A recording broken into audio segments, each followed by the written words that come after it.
Hi, I'm Brandon, a freshman at Davidson-Elkins, and a member of our swim team, the Senators. Being a student athlete here means getting up off the bench and into the game. We're passionate and we participate, but at D&E, I'm getting a lot more out of my college experience.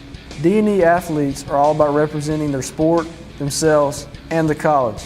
That's one of the reasons that D&E Athletics has such a reputation for excellence.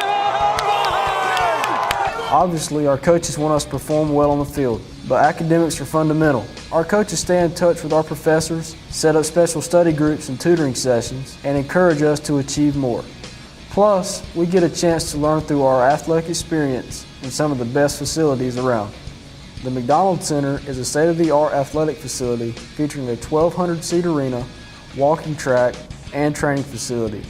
The Cyball Indoor Golf Academy includes 7 different grass heights, a sand trap, and tough putts, all designed to develop good playing habits.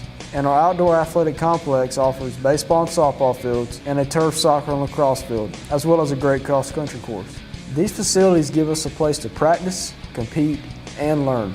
Something really important to those of us who want to pursue a career in sports medicine, physical education, or a related field. Davidson-Elkins Senators are nationally recognized competitors at the NCAA Division II level, enjoying exciting competition in baseball, softball, basketball, swimming, soccer, golf, tennis, cross country, volleyball, and lacrosse. It's something we're all very proud to be a part of, and it's something you can be a part of too. Come catch the action. The way I see it, at Davidson-Elkins College, we're all Senators.